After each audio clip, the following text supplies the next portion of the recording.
Замърсяването на Черно море и плажната ивица е един много сериозен проблем, който много от нас пренебрегват. Крайно време е да се заемем с задачата да сложим край на неприятните отпадъци, които толкова често ни заобикалят докато плажуваме. Тук идва ред и на нашата иновативна идея.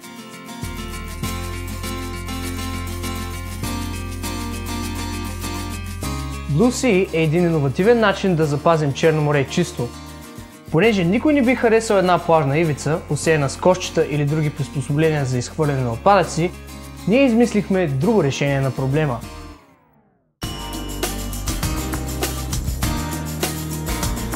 Чрез преместването на всички кошчета, възможно най-далеч от плажа, можем да запазим естествената му природна красота.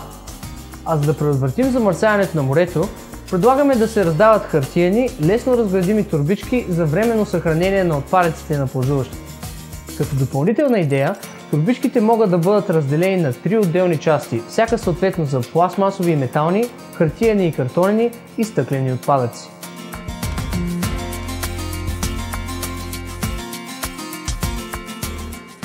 Тези хартиени торбички могат да бъдат раздавани от предварително назначени за тази работа лица или да бъдат поставени на лесно достъпни места около плажа, където всеки да има достъп до тях.